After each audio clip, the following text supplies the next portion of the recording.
In the autumn of 1888, a shadow fell over London's East End. Through the fog-laden streets of Whitechapel, a killer moved undetected, unleashing a wave of savage murders that would haunt the city for generations to come. 5 women were murdered by one man, whose true identity remains one of history's most enduring mysteries. The press called him Jack the Ripper. I think the Jack the Ripper murders are the ultimate cold case because this is really the beginning of the phenomenon, the popular phenomenon of serial murder. Dear boss, I keep on hearing the police have caught me, but they won't fix me just yet. I have laughed when they look so clever and talk about being on the right track. That joke about leather apron gave me real fits. Good luck, yours truly, Jack the Ripper. Each murder left its own unique marks: expert cuts, missing organs, ritualistic elements. Letters poured into the police, some claiming to be the Ripper himself. The most infamous, signed from hell, arrived with a grim parcel, half a human kidney. The police interviewed over 2,000 people, investigated 300 suspects. Yet the Ripper continued his spree, disappearing into London's darkest corners after each kill. Now, after more than a century, we return to the original evidence. Modern eyes examining ancient clues. Could new technology finally unmask history's most elusive killer? According to my research, Dr. Francis Tumblety is looking more and more like Jack the Ripper. As I research him, I continue to find more damning evidence. 120-year mystery has just been solved.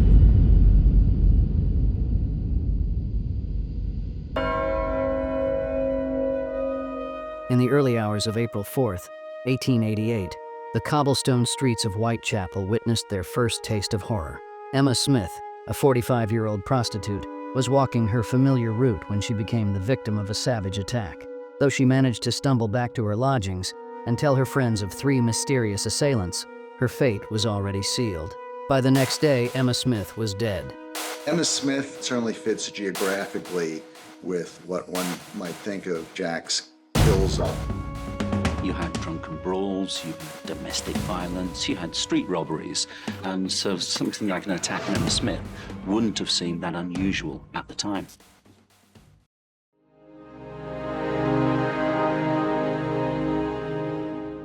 London in 1888 was the largest, wealthiest city on Earth, the beating heart of the British Empire. Yet beside its gleaming financial district lay the East End, where poverty and desperation ruled the streets.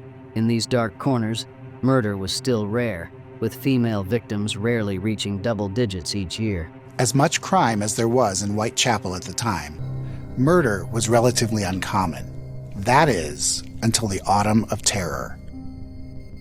Martha Tabram was one of countless women fighting to survive. Once married to a warehouse foreman, her life spiraled after the birth of her children. Alcohol became her escape, and the streets her home. On Bank Holiday Monday, August 6th, Martha and her friend Pearlie Pole spent the evening drinking with 2 soldiers. They parted ways near George Yard, where Martha was last seen alive. By dawn, her blood-soaked body was discovered in a dimly lit stairwell. She had been dead some 3 hours. Her age was about 36, and the body was very well nourished. The left lung was penetrated in 5 places, and the right lung was penetrated in 2 places. The heart was penetrated in 1 place, and that would be sufficient to cause death. My opinion was that one of the wounds was inflicted by some kind of dagger. Just 3 weeks after Martha Tabram's death, the true reign of terror began. In the early hours of August 31st, 1888, Mary Ann Nichols, known to her friends as Polly, became the first confirmed victim of Jack the Ripper. Unlike the chaotic attacks on Smith and Tabram, Nichols' murder displayed a chilling precision. The killer's blade moved with surgical accuracy, leaving marks that would become his signature. About 3:40 in the morning, PC Neil came round by Bucks Row. He swung over his lamp and it revealed the brutally murdered body of a woman. It was Polly Nichols. Her throat had been cut twice, one 4 inches long and the other from ear to ear. She'd also been slashed across the abdomen. Some of the intestine was protruding. She'd been cut and stabbed in the genitalia area. The killer had then turned his razor-sharp blade and inserting it just above the pelvic bone, he'd cleave through the flesh and the body right to the sternum. It would take an extraordinarily strong person to be able to drag a knife all the way through the body, because there's fat and tendons and muscle and ligaments, all that are going to be in the way. Marianne Nichols, Polly to those who knew her, was 43 years old when her life was brutally cut short. Like many victims lost to history, no verified photograph of her survives. Police Constable John Neal's lantern beam revealed a sight that would haunt him forever. Marianne Nichols lay in Buck's Row, her throat savagely cut. Dr. Reese Ralph Llewellyn arrived from his nearby surgery, but his examination was cursory, simply confirming death. In their haste to clear the scene, the police had the body quickly transported to the mortuary. Nowadays, if a similar murder had occurred, then the police would have cordoned the entire area off. Forensics would come in, all the CSI would be done. And yet, in those days, they believed that the longer the body remained at the scene, then it became a place for sightseers to come. You could have public disorder from that. So the important thing was to get the body away from the scene of the crime as quickly as possible. But within an hour of the body being discovered, has been loaded onto the police ambulance and her body taken round to the mortuary. And then the scene is washed down. So the body's discovered 3:40 a.m. in the morning, and by 6 a.m. in the morning, bloodstains have been washed away and the body's gone. Only when the mortuary attendants stripped the body did the true horror of Polly Nichols' murder emerge. Hidden beneath her clothing was savage mutilation. The killer had disemboweled her with terrifying precision. Dr. Llewellyn, summoned back for a second examination, now faced the full brutality of the crime. It seemed to me that there had been elements of Polly Nichols' murder which were very organized and controlled, and other elements of the murder which were very disorganized. And therefore, we're in the territory of expressive violence. If I was profiling this today, I would be very concerned about those behaviors, because those behaviors are pretty unusual, and in my experience, they're only going to get worse. For over a century, Polly Nichols' murderer remained a shadow, faceless, nameless, lost to time. But modern science has cast new light on this Victorian darkness, narrowing the field to 3 prime suspects. Aaron Kosminski, a Polish barber whose disturbed mind earned him a place in an asylum. Jacob Levy, a butcher whose trade gave him the skills for such precise butchery. And Dr. Francis Tumblety, an American quack doctor with a documented hatred for women. Was one of these men truly Jack the Ripper? Polly Nichols was attacked with a long, sharp knife. That knife would be something like a Liston knife from the Civil War, a surgical knife that they could amputate quickly with. And with respect to prosecution in a court case, when we look at the 3 aspects of means, motive, and opportunity, means and opportunity fit with the Polly Nichols murder.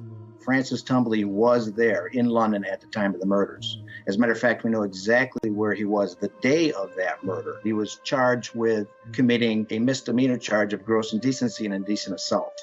In this case, Dr. Francis Tumblety had surgical knives in the 1880s in his travel chest, the same chest that he would take to London. He attacked the abdomen. He wasn't attacking the sexual organs. He invested all of his energy at the organs. In the case of anger retaliatory, that fits Dr. Tumblety to a T.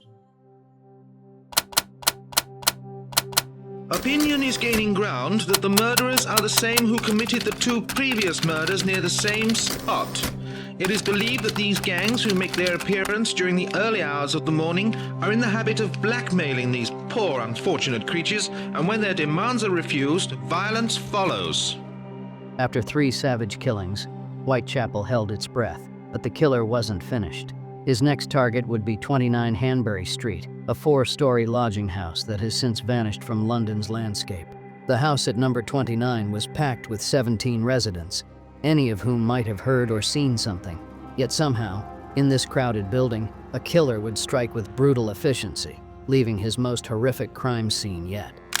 Annie Chapman was probably born in Paddington in 1840, was married in 1869, and a photograph that has been passed down to a descendant shows what looks like a marriage photograph with her and her husband John. Before the streets claimed her, Annie Chapman lived a life of comfort in London's fashionable West End. Marriage to a coachman had given her stability, respectability, everything Victorian society demanded. But the bottle proved stronger than propriety. As her marriage crumbled under the weight of alcoholism, Annie drifted eastward, carried by desperation into Whitechapel's shadowy embrace. Her husband's alimony payments kept her from complete destitution, until his death in 1886 severed this final lifeline. On September 7th, a friend spotted Annie in Dorset Street. Annie, I thought you was going to Stratford this morning. I was, but I feel too ill. Annie Chapman complained to a friend that she was feeling ill. That's not surprising considering that she was suffering from tuberculosis and perhaps syphilis as well. By dawn on September 8th, Annie Chapman's pockets were empty. The 4 pence needed for a bed at her lodging house might as well have been £4. With no other choice, she ventured into the dangerous pre-dawn hours, hoping to earn her DOS money the only way left to her. At 5:30 a.m. in the gray light of early morning, Annie Chapman encountered a man on Hanbury Street. Are you all right? Yes, I'm all right. Would you lend a lady 4 pence, sir? Elizabeth Long, walking past Hanbury Street that morning, became an unwitting witness to Annie Chapman's final conversation. She heard the brief exchange. Will you? Yes.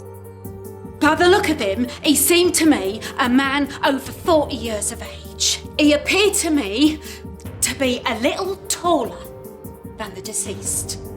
I should say he looked like what I should call shabby genteel.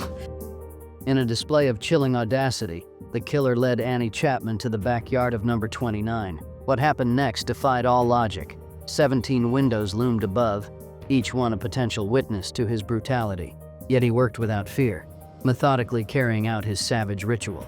In a house packed with sleeping residents, where any eye could have glimpsed his dark work, he mutilated his victim with surgical precision.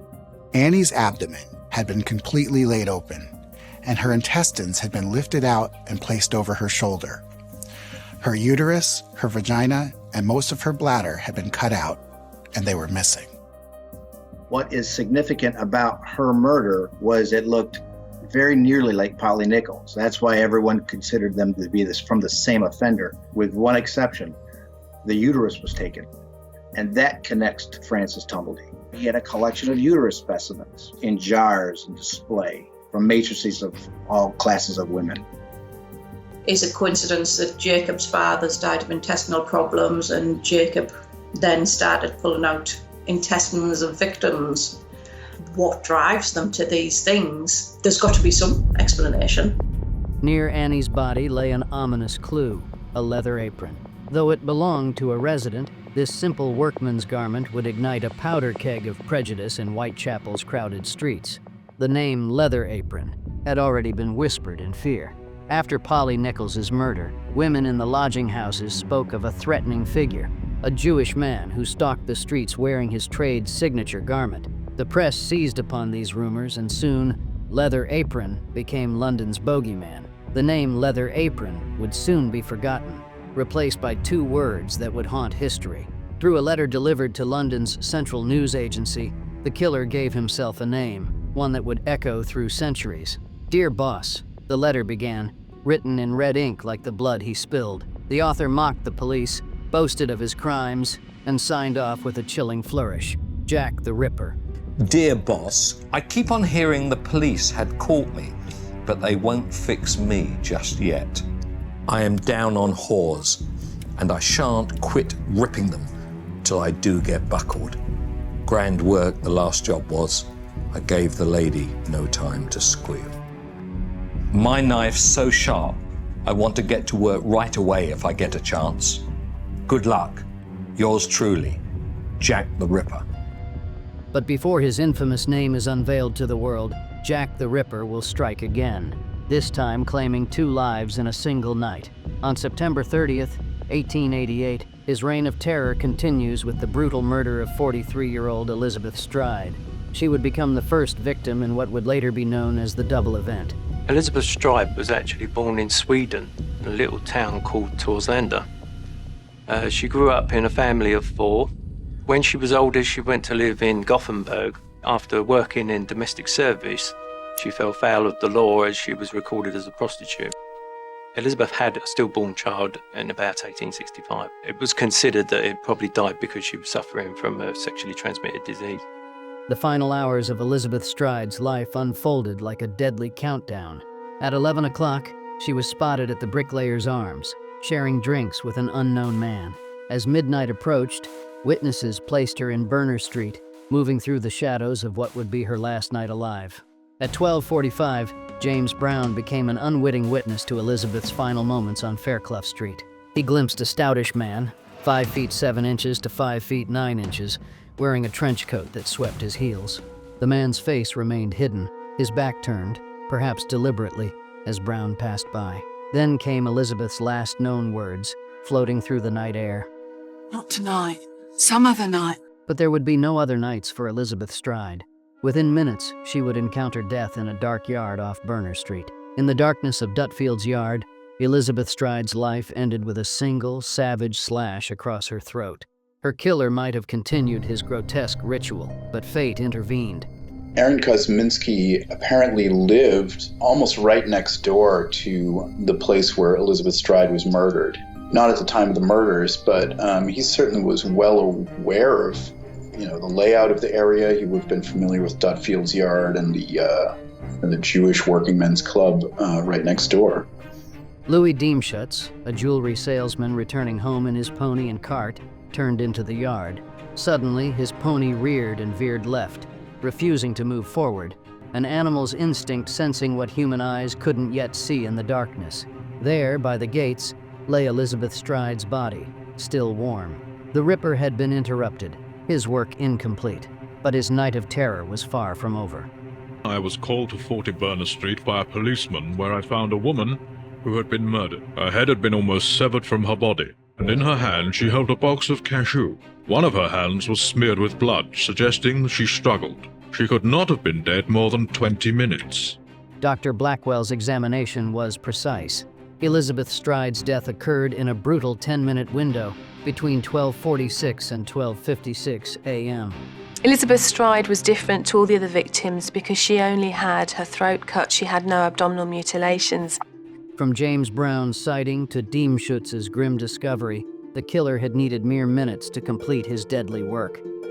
When you look at serial killers, there is truly a compulsion to the act. When you take somebody who has a compulsive mindset, who is in that kind of place, and you interrupt their work, they become single-minded and myopic, where the only thing he would have been able to think about is, I didn't finish. All the victims of Jack the Ripper and their throats were cut. And that is the one thing that they consistently all had. And when Jacob entered the asylum in 1890, in the intake note, it asked if any of his family suffered from insanity. And his reply was yes, his elder brother cut his own throat. While police were still securing the scene of Elizabeth Stride's murder, Jack the Ripper was already stalking his next victim. Catherine Eddowes, 46 years old, had just been released from Bishopsgate Police Station's drunk tank at 1 a.m. She should have headed home. Instead, she walked in the opposite direction, likely searching for enough money to pay for her lodgings. In a cruel twist of fate, while Elizabeth Stride's body was cooling in Dutfield's yard, Catherine was walking straight into the killer's path. Within 45 minutes in the shadows of Mitre Square, just a 15-minute walk from where Elizabeth died, the Ripper would complete his unfinished work. Eddowes' abdomen had suffered a long zigzag cut reaching all the way from the base of the sternum down to the pelvis, and it was through this single opening that the Ripper was able to remove both her uterus and her left kidney. But there's no reason to believe that a Ripper simply reaching into the abdomen and grabbing any object of interest and cutting it out couldn't have done so with no surgical training whatsoever. Aaron Kosminski had once been employed in a hospital in Poland. So That kind of fits with the theory that Jack the Ripper, because of the removal of organs, may have had some, sort of primitive or simplistic understanding of human anatomy. For the first time, he turned his blade to Catherine's face, mutilating her eyelids, carving into her features, removing part of her nose. This wasn't just murder anymore. It was a deliberate act of dehumanization. In the case of Catherine Eddowes, the offense was done in minutes, and it seemed as though that the offender had anatomical knowledge, the location of where those organs were. In the case of Dr. Tumblety, we know that he had anatomical knowledge. Not only was the uterus taken, but also the kidney. That is also connected to Dr. Francis Tumblety because one of the diseases that killed him was Bright's disease, and that kidney had evidence of Bright's disease. Sometimes I've described that as a difference between killers who are act-focused and killers who are process-focused. If he was simply interested in killing Liz Stride, he'd be act-focused. End of. He would go home. But Jack the Ripper isn't act-focused. He's process-focused. And therefore he's frustrated after he kills Liz Stride, which is why he needs to go and find a second victim. As London reeled from the double murder, PC Alfred Long made a chilling discovery in Goulston Street. There, casually discarded, lay a bloodied fragment of Catherine Eddowes' apron. Above it, written in white chalk on a dark wall, was something even more sinister, a message. One version has it that the Jews are not the men that will be blamed for nothing, or the Jews are the men that will not be blamed for nothing. We don't know for sure that the graffiti there was written by Jack the Ripper. Here is a man that is leaving fast with organs in his hands. Would he stop and write something on the wall? In my opinion, I don't think so. As terror gripped London streets, public outcry forced action at the highest levels. Sir Robert Anderson, absent on medical leave since the nightmare began, was summoned back by Home Secretary Matthews to take control of the faltering investigation. But the killer wasn't finished, taunting his pursuers. 2 weeks after the double murders, he delivered his most horrifying message yet. George Lusk, chairman of the Citizens Vigilance Committee, received a small package at his home. Inside lay 2 items, a letter and something that made even hardened investigators recoil, half of a human kidney. Mr. Lusk, sir, I sent you half the kidney I took from one woman and preserved it for you. The other piece I fried and ate. It was very nice. I may send you the bloody knife that took it out, if you only wait a while longer. Signed, Catch Me When You Can, Mr. Lusk. I'm of the opinion that if there was a letter that was authentic, it would be the From Hell letter. So I would never say 100%, but if it was, it would fit Francis Tumblety because of reassurance-oriented behavior. Sending that piece of kidney taken from Catherine Eddowes would match that. On November 9th, Jack the Ripper's campaign of terror reached its horrifying crescendo. Mary Jane Kelly, his youngest victim at 25, would also be his last and his most savage kill. The stories and myths surrounding Mary Jane Kelly's life are many, because the name is extremely common. The information that was given is that she was born in Limerick in Ireland, and when she was a small child she came across to Wales in Carmarthenshire. Her father was said to be a ganger of an ironworks there, but unfortunately for some reason Mary Kelly made her way to Cardiff to stay with a cousin, where it was said that she became a prostitute. Unlike the others, Mary Jane died in the relative privacy of her own room at Miller's Court, away from the constraints of dark streets and potential witnesses. Behind closed doors, the killer finally had what he'd always wanted: time. The body was eviscerated, the face slashed beyond recognition, the breasts were cut off, the internal organs removed. It was just totally horrific. There is a horrendous mutilation of the body, completely different scale to the other killings. Mary Jane Kelly's final day followed the familiar pattern: empty pockets and a desperate search for money in Whitechapel's pubs. But this night would end differently from all the others. George Hutchinson, an acquaintance, encountered Mary near Flower and Dean Street. When she asked him for money, he had none to give. Then Hutchinson witnessed a well-dressed stranger approach Mary carrying a small parcel. After a brief exchange, Mary led this unknown man back to her room at 13 Miller's Court. Suspicious, Hutchinson followed them. He stationed himself outside, watching the building, waiting for any sign of trouble. For 45 minutes he stood in the darkness, straining to hear even a whisper of what was happening behind those thin walls. But there was only silence. When he finally left, Hutchinson had no way of knowing he might have been the last person to see Mary Jane Kelly alive, besides her killer. The killer had not only slit her throat, but had also mutilated her face and body beyond recognition. The scene was so gruesome that it left even the most experienced officers and doctors shaken. He cuts her throat from left to right back to the spinal column. He cuts her from vagina to breastbone, like the other victims. He takes out her heart. He then cut off her breasts with circular incisions, put one by her head, one by her feet. He cut off her stomach flesh in 3 flaps and put that on the bedside table. Sliced off her chin, her lips, her nose, her eyebrows, her eyelids, skins her cheeks, skins her forehead, completely disfiguring this corpse. And if that's not enough, he then slices off the flesh from her thighs, and you can see the exposed bones in the photograph we have. When you look at Mary Kelly, the body was displayed. That's offender's signature, and that speaks to motive. She is positioned identically to the anatomical Venus that was in the museums that Francis Tumblety lived next to. And that anatomical Venus was supposed to be for medical research. The organs are taken out. The breasts were removed on the anatomical Venus. Venus is the goddess of heterosexual love. This is something that Tumblety hated. The anatomical Venus shows the mutilation of the goddess Venus. This Francis Tumblety would love.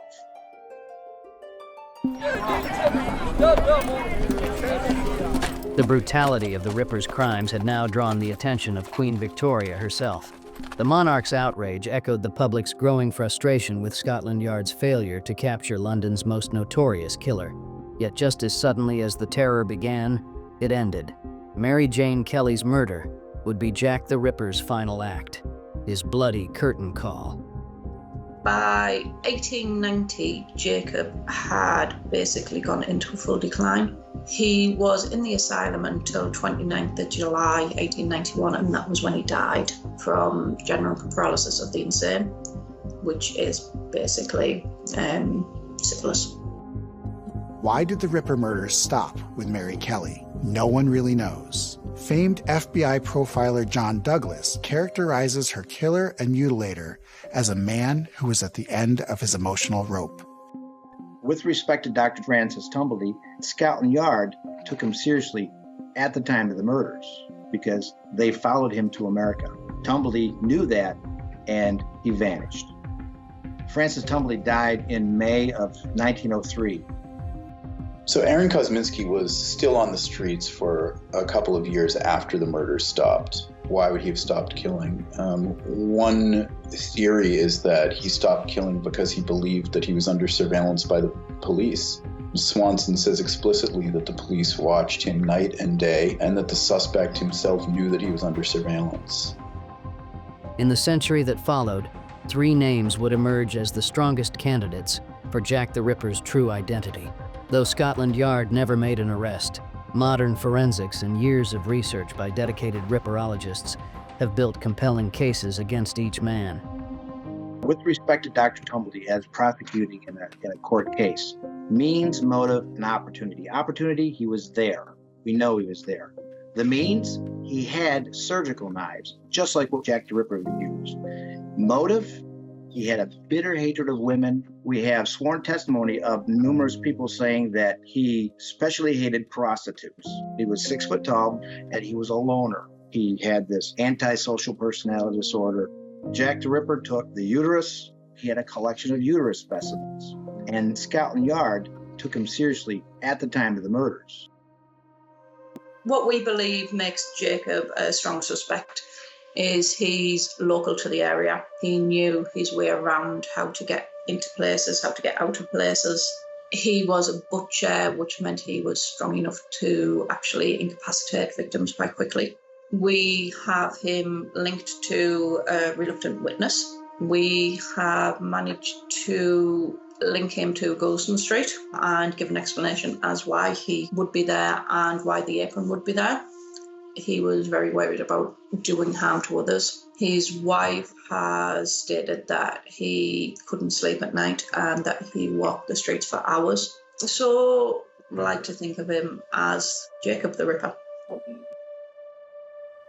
The head of Scotland Yard said that there was no doubt whatsoever as to the identity of Jack the Ripper, and he believed that it was Aaron Kosminski.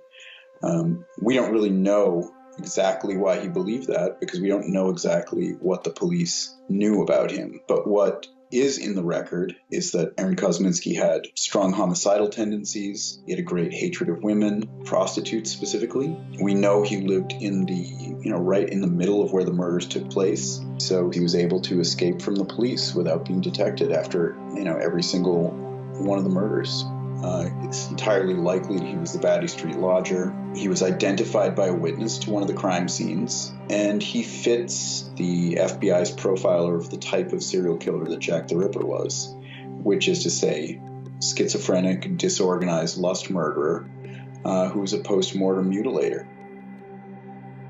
The true identity of Jack the Ripper, the killer who terrorized Whitechapel, who taunted police, who vanished as mysteriously as he appeared, may forever remain one of history's most enduring mysteries. I'm going to go with suspect number 2, Jacob Levy. The moment I saw that his cousin could have been this mysterious witness who didn't want to identify him, I was sold. I also think that the fact that he was a butcher is very important, and the fact that Catherine Eddowes' bloody apron was found near his butcher shop and his family's residence was another key factor in my decision. I would probably go with suspect number 1, Aaron Kosminski. He's dead center in this whole area where all these murders takes place. He's obviously quite insane. At that time, the police was very suspicious about Aaron, and I do believe that they probably knew more than what we know now. To go with suspect number 3, Francis Tumblety. He was a doctor, so obviously he'd be good with a knife, and he had knives. They showed that. The fact that he had seen the Venus that had been displayed at the museum and some of the victims looked like that, I think that was the most compelling, plus the fact his hatred for women. So I'm gonna have to go with the doctor.